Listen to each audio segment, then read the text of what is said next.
کہ ذاتی طور پہ تو اللہ نے بڑے کرم کیے میرے پہ، لیکن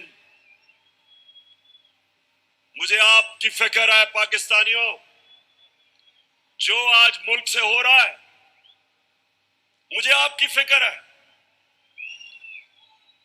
چور ڈاکو جب ملک کی قیادت پہ بیٹھے ہوں اور یہاں طاقت میں وہ لوگ ہوں جو ذاتی مفادات کے لیے اور اپنی انا کے لیے ملک کے مستقبل کو تباہ کرتے ہیں، ان کو صرف عوام کی طاقت شکست دے سکتی ہے۔ اور میں نے اپنی آج قوم سے وعدہ کر رہا ہوں کہ جب تک میں اپنی قوم کو حقیقی آزادی نہیں دلواؤں گا، میں پاکستان کی سڑکوں پہ ہوں گا، میں اپنے لوگوں کے اندر جاؤں گا، میں اپنی قوم کو اٹھاؤں گا۔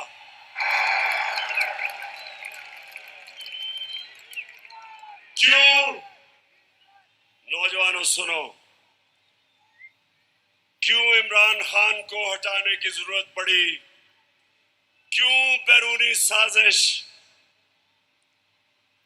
کیوں برائے بیرونی سازش سے عمران خان کو ہٹایا گیا؟ ذرا سنیں وجہ کیا تھی۔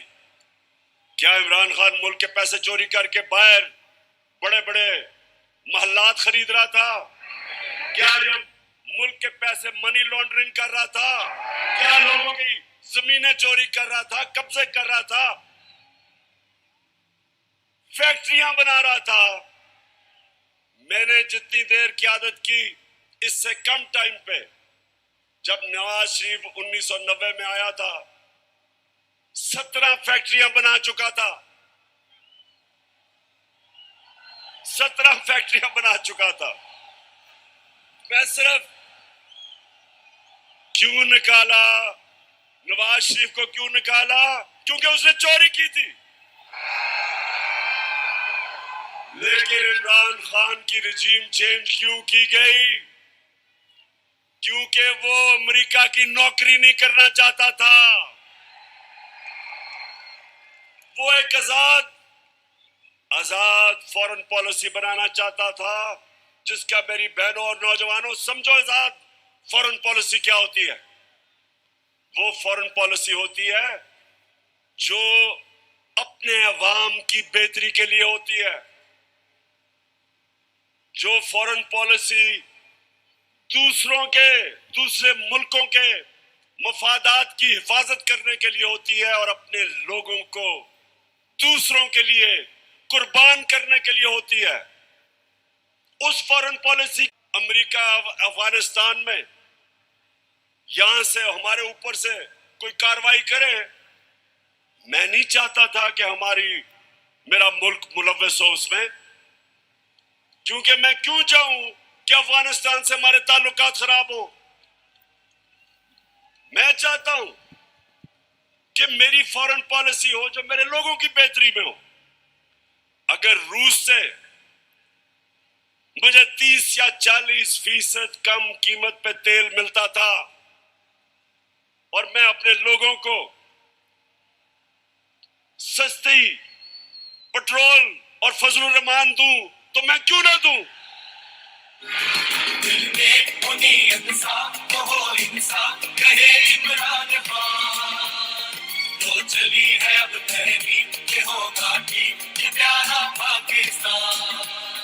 دل میں تمہیں اگر ہندوستان امریکہ کا اسٹریٹجک الائی وہ روس سے تیل خرید سکتا ہے اور اپنے لوگوں کو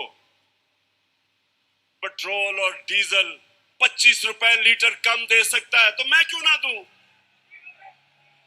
اگر مجھے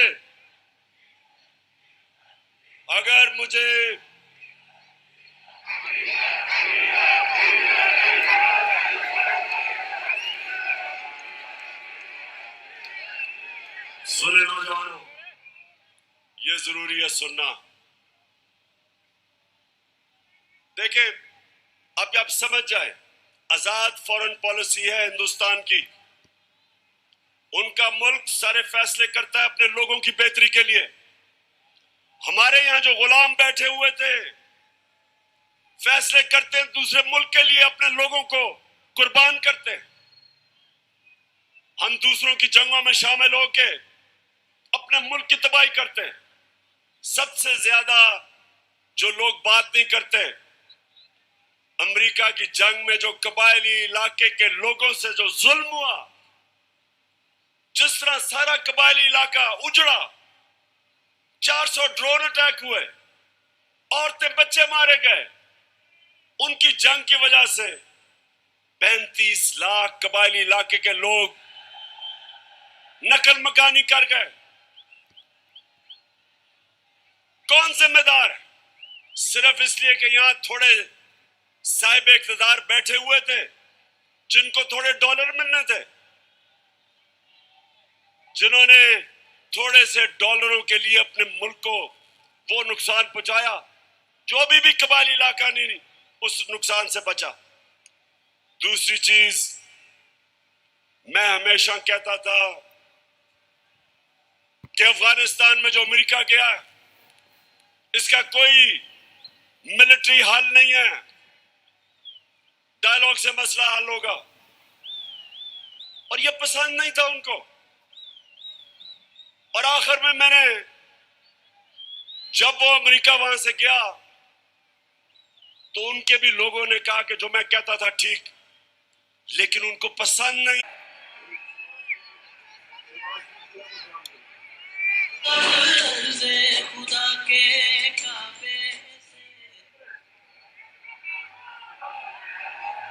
اچھا سنیں اب یہ بڑا ضروری ہے آپ نے سننا، کیونکہ میں نے آج آپ کو خاص آغاز کر رہا ہوں اپنی حقیقی آزادی کی تحریک، اور میں سب کو تیار کر رہا ہوں.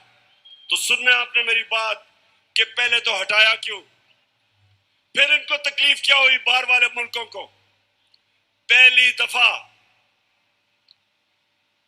دفعہ پاکستان کا پرائم منسٹر OIC کی میٹنگ میں جاتا ہے، یونائٹڈ نیشنز کی جنرل اسمبلی میں جاتا ہے، اور کیا کہتا ہے؟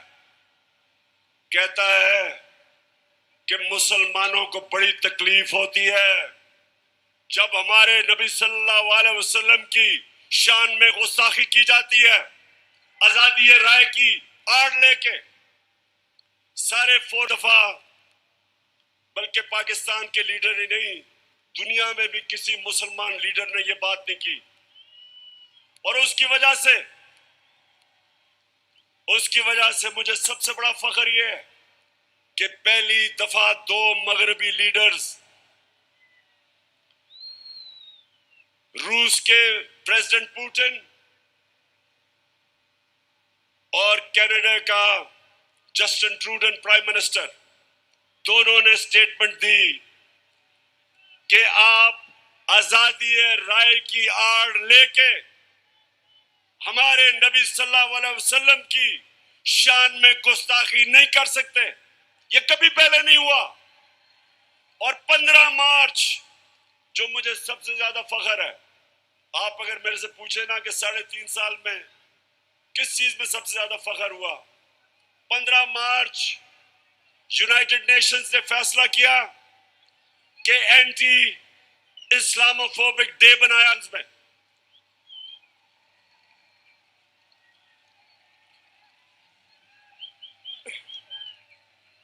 تو میرے پاکستانیوں، یہ وہ لوگ جو عادی ہوئے تھے، وہ طفل کیا کرے گا جو گھٹنوں کے بل چلے، ان کے عادی ہوئے تھے، ان کو پسند نہیں آیا. یہ پورا سازش ہوئی، ڈونلڈ لو نے دھمکی دی، سازش پہلے سے ہوئی تھی، اور انہوں نے تب وہ گورنمنٹ گرائی جو اس وقت 17 سال کے بعد سب سے بہتر معاشی ترقی کر رہی تھی. 17 سال کے بعد آخری 2 سال میں 5.6% اور 6% پاکستان اکنامکلی ہماری گروتھ ریٹ تھی, ہماری دولت میں اضافہ تھا, اس گورنمنٹ کو گرایا جس کی ریکارڈ ایکسپورٹس تھی, ریکارڈ ٹیکس کلیکشن, بیرون ملک پاکستانیوں نے ریکارڈ ریمیٹنسز بھیجی, اس گورنمنٹ کو انہوں نے گرایا. کسانوں کے لیے بہترین جو ہم نے پیکیجز دیے, ریکارڈ فصلیں ہوئی, اس گورنمنٹ کو انہوں نے گرایا. اور انہوں نے گرایا اس لیے کہ ان کو عمران خان نہیں چاہیے تھا, ان کو چیری بلاسم چاہیے تھا. اب دیکھو یہ ذرا دیکھیں, سے ہو کے آیا ہوں, میں یو اے ای کے ہو کے, ابھی میں ترکی ہو کے آیا ہوں, اور میں نے ان بھائیوں کو کہا کہ آپ ہمارے بڑے عظیم بھائی ہیں, ہمیشہ آپ نے ہماری مدد کی. اور میں نے یہی کہا جب میں آیا ہوں تو آپ سمجھیں گے شاید یہ مانگنے آیا ہے, میں مانگنے نہیں آیا لیکن مجبوری ہے. ہمارا جس طرح ماضی میں 75 سال میں آپ نے ہمارا ہاتھ بٹایا ہے, کچھ عرصہ آپ ہاتھ بٹا. میں نے کہا میں وعدہ کرتا ہوں کہ انشاءاللہ ہم پوری قوم ہم مل کر دن رات, ہمیشہ آپ نے ہماری مدد کی.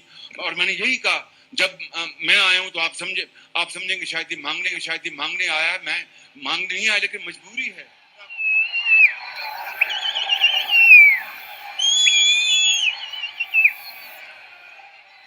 نوجوانوں, میں اس لیے آپ کے پاس آیا ہوں, میں بھی مانگنے نہیں آیا, میں آپ کو تیار کروانے آیا ہوں کہ اگر اس وقت میری قوم کھڑی نہیں ہوگی, اس طرح کے لوگوں کی غلامی کریں گے جو کہتا ہے کہ جی ہم تو بیکاری ہیں, beggars are not choosers. تو میں اب سنیں ذرا میری بات, میں اگلی بات کرنا چاہتا ہوں. دیکھیں پاکستان میں جب یہ آئے, اب میں صرف بتانا چاہتا ہوں کہ لوگوں سے ہوا کیا 4 مہینے میں. مجھے جتنے لوگوں نے بتایا کہ جب ان کے پاس بجلی کے بل آئے, قوم کے اوپر گزری کیا, کہ کس طرح ان کو سمجھ نہیں آ رہی عام سفید پوش لوگوں کو کہ بجلی کا بل دیں, بچوں کی فیس دیں, کھانا دیں. بجلی جو ہمارے زمانے میں 18 روپے یونٹ تھا, میں نے 5 روپے یونٹ سبسڈی دلوائی کہ کم کرو, وہ آج 36 روپے یونٹ ہے, دگنی ہو چکی ہے. آج ہماری انڈسٹری جو سب سے تیزی سے لارج سکیل مینوفیکچرنگ تیزی سے جو بڑھ رہی تھی, دولت میں اضافہ ہو رہا تھا, سارے بر صغیر میں سب سے زیادہ روزگار پاکستان میں تھا ورلڈ بینک کے مطابق. تو انہوں نے جو مہنگائی کی ہے, بجلی کی قیمتیں بڑھائی ہیں, پٹرول اور فضل الرحمان کی جو قیمت بڑھائی ہے, اس سے آپ سمجھتے کہ کتنا نقصان ہوا ہے. انڈسٹری, ہماری انڈسٹری کو نقصان, بے روزگاری بڑھ رہی ہے. ہمارا تو یہاں نوجوان آبادی ہے, اگر ہم روزگار نہیں دیں گے یہ لوگ کدھر جائیں گے, کتنے لوگ ملک سے باہر جا سکتے ہیں. تو یہ جو میں آج آپ کے پاس صرف اب آپ کو بتاؤں کہ انہوں نے جو سارے چوروں کے ٹولہ نے مل کے کہ جی بہت مہنگائی کر دی عمران خان نے, میں یہ ذرا آپ صرف تھوڑا آرام سے سنیں کہ انہوں نے کیا کیا. پہلے میں آتا ہوں تاکہ آپ کو پتہ ہے ہم نے حمزہ ککڑی کو شکست دی, اور آپ کو پتہ ہے اس کا مرغی کا کاروبار ہے. تو جب ہم آئے تھے,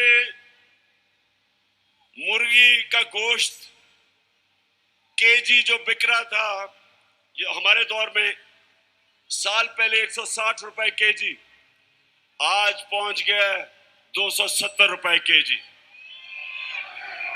پٹرول 1 سال پہلے 120 روپے لیٹر, آج پہنچ گیا 234 روپے لیٹر. پیاز میں اس لیے کہہ رہا ہوں کیونکہ عام آدمی پیاز کھاتا ہے. سال پہلے 44 روپے, آج 86 روپے. 86 روپے کے جی ایک سال کے اندر. انڈے درجن ہمارے زمانے میں 155 روپے, آج 211 روپے. چاول سال پہلے 95 روپے, آج 121 روپے. دال ماش عام آدمی کھاتا ہے, سال پہلے 240 روپے, آج 366 روپے. چکی کا آٹا سال پہلے 70 روپے کے جی, اور آج 105 روپے کے جی. یہ کھانے پینے کی عام آدمی کی میں چیزیں بتا رہا ہوں, میں پیسے والوں کا حالات نہیں بتا رہا, میں اپنے عام پاکستانیوں کا بتا رہا ہوں. مسرور کی دال سال پہلے 157 روپے کے جی, اور آج 330 روپے کے جی. سنتے رہیں, یہ مہنگائی کم کرنے آئے تھے. گھی سال پہلے 850 روپے, آج 1420 روپے.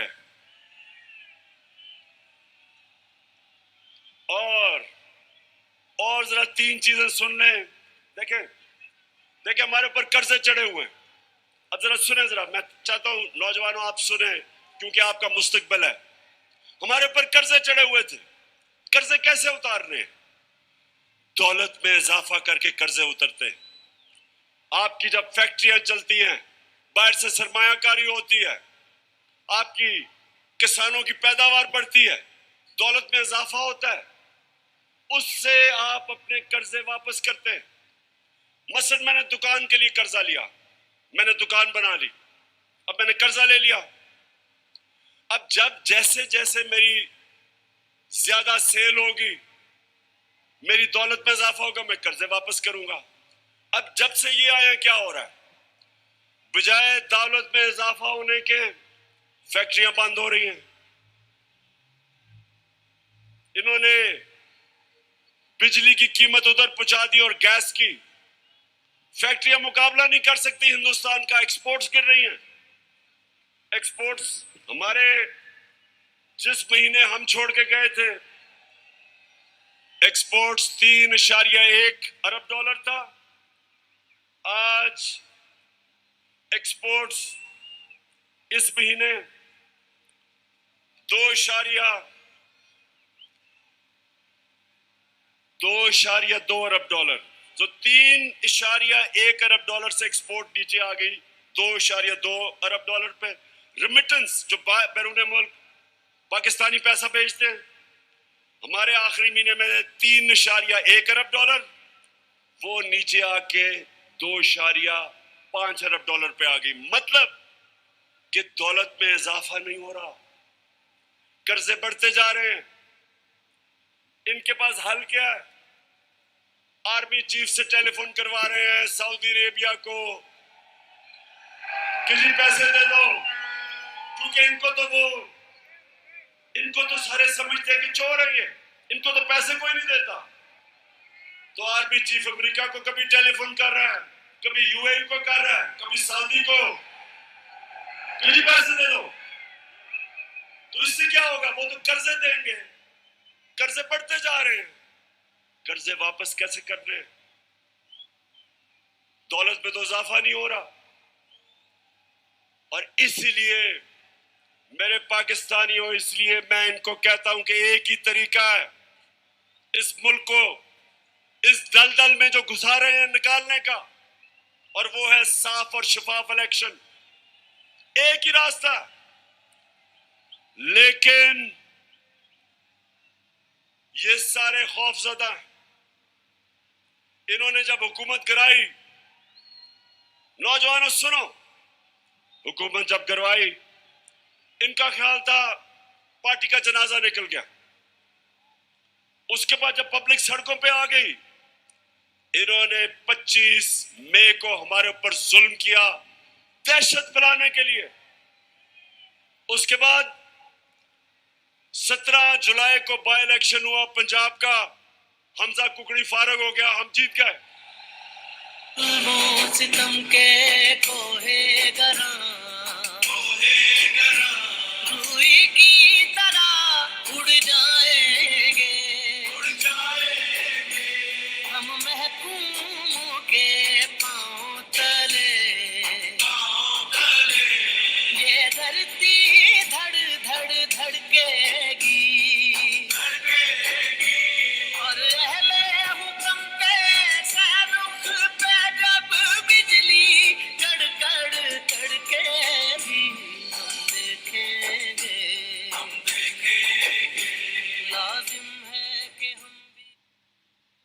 تو جب 17 جولائی دھاندلی کے باوجود یہ جو انہوں نے چیف الیکشن کمیشنر بٹھایا ہوا ہے, اس نے پوری خدمت کی مریم کی اور حمزہ کی, پوری کوشش کی, دھاندلی کی, انتظامیہ ان کے ساتھ, پولیس ان کے ساتھ.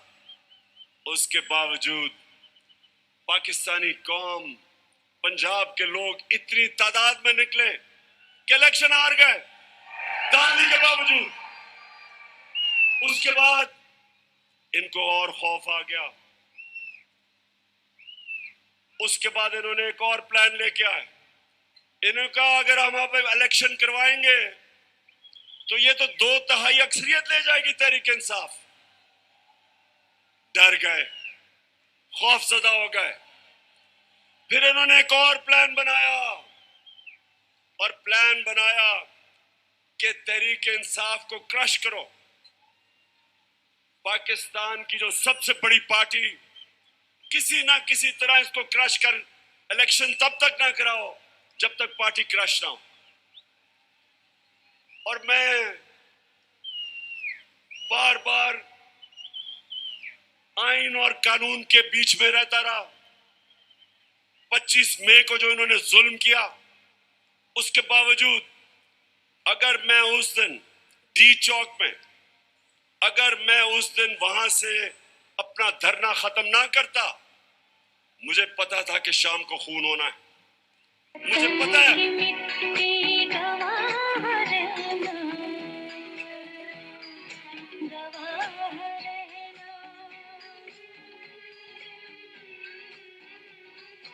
وطن کی مٹی گواہ رہنا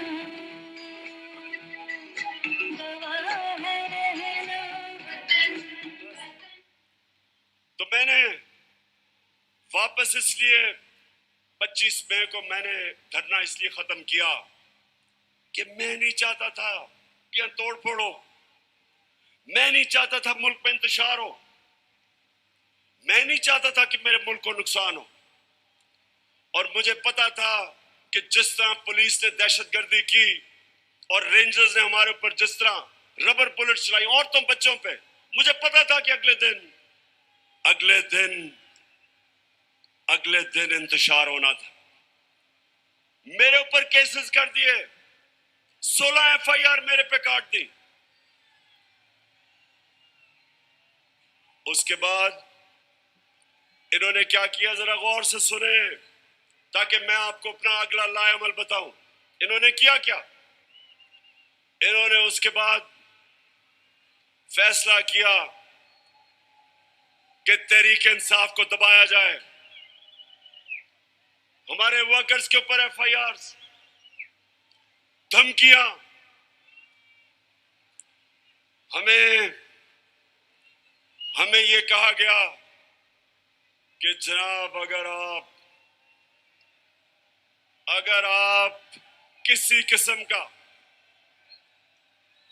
آپ نے کسی قسم کا قانون توڑا تو سارا اسٹیٹ کی طاقت آپ کے اوپر آ جائے گی. ایک بہت بڑا اسلام آباد میں تبدیلی بھی ہوئی. ایک مسٹر ایکس ادھر لاہور میں اور ایک مسٹر وائی کو اسلام آباد لایا گیا ہمیں سیدھا کرنے کے لیے. دیکھیں میں اب آتا ہوں جس چیز کے اوپر مجھے سب سے زیادہ تکلیف ہے. انہوں نے شہباز گل کو پکڑا, اغوا کیا, اس کو پکڑ کے اندر لے گئے, ننگا کر کے اس کو مارا.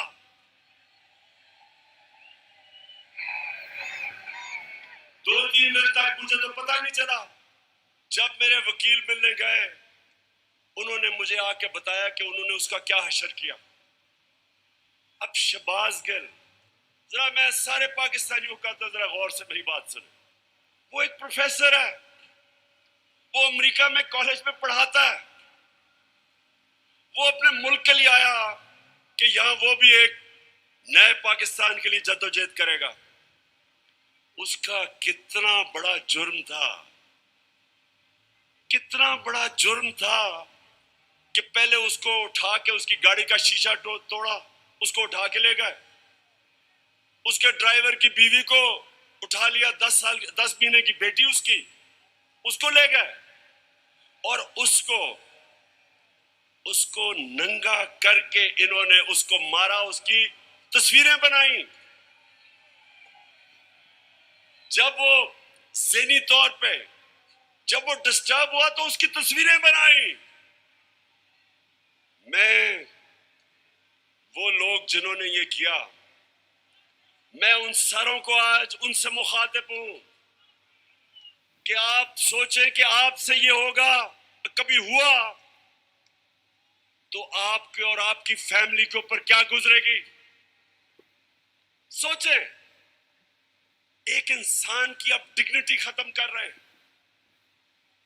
اس کو جانور بھی اس طرح کی حرکتیں نہیں کرتے. اللہ قرآن میں کہتا ہے کہ میں نے انسان کو وہ صلاحیت دی ہے کہ فرشتوں سے بھی اوپر بنا دیا, لیکن ساتھ وہ یہ بھی کہتا ہے کہ جب انسان گرتا ہے وہ جانوروں سے بھی نیچے چلا جاتا ہے. یہ جو انہوں نے کیا ہے یہ جانوروں سے بھی نیچے چلے گئے. خدا کے کعبے سے سب بت اٹھوائے جائیں گے, ہم رہلے صفا. پھر جھوٹ بولا جاتا ہے. سارے ڈرے ہوئے ہوتے ہیں, سپرنٹینڈنٹ سچ نہیں بتاتے کہ اس کے اوپر تشدد ہوا, چھپانے کی کوشش کی جاتی ہے. اور مجھے جو افسوس ہوا کہ میجسٹریٹ زیبا, جب آپ کے سامنے ایک آدمی آیا اور تشدد پولیس کر چکی تھی اس پہ, کیا آپ کو واپس پولیس کے پاس اس کو بھیجنا چاہیے تھا؟ آپ کو تفتیش نہیں کرنی چاہیے تھی؟ یہ آپ کو انصاف کا تقاضا تھا کہ جب ایک آپ کو نظر آ رہا تھا کہ وہ بالکل ٹوٹ چکا تھا, جو انہوں نے اسے ظلم کیا تھا, اس کے باوجود واپس بھیج دیا پولیس کے پاس. اور پھر کہتے ہیں جی کسی کو توہین ہو گئی. یہ آپ جو اتنا بڑا رتبہ ہے جج کا, اس سے آپ انصاف نہیں کر رہے. اور جو آئی جی اور ڈی آئی جی اسلام آباد, ان کے اوپر دونوں کے اوپر کیسز ہم نے درج کروائے ہیں, آپ ان کے اوپر ایف آئی آر کٹوائی ہے. اور میں ساری اپنی قوم کو کہتا ہوں کہ یہ آزاد ملکوں میں ایسی چیزیں نہیں ہوتی. صرف غلام ملکوں میں جدھر آپ کے حقوق نہیں ہوتے, جدھر انصاف نہیں ہوتا, جدھر آئین کی اور قانون کی بالادستی نہیں ہوتی, ان قوموں میں یہ ہوتا ہے. وہاں لوگ غلام ہوتے ہیں, وہ کبھی اوپر نہیں آ سکتے. جس قوم کے اندر انصاف نہیں ہوتا وہ کبھی اوپر نہیں آتی. نبی صلی اللہ علیہ وسلم نے مدینہ میں لوگوں کو انصاف دے کے آزاد کر دیا تھا. انہوں نے سب کو قانون کے سامنے ایک برابر کھڑا کر دیا تھا. کوئی طاقتور کسی کمزور پہ ظلم نہیں کر سکتا تھا, اس لیے وہ آزاد ہو گئے تھے. ہمارا ہر جگہ یہ جو شہباز گل کا کیس ہے کہ نواز شریف نے اس سے بہت بری باتیں پاکستانی فوج کے خلاف کی ہیں,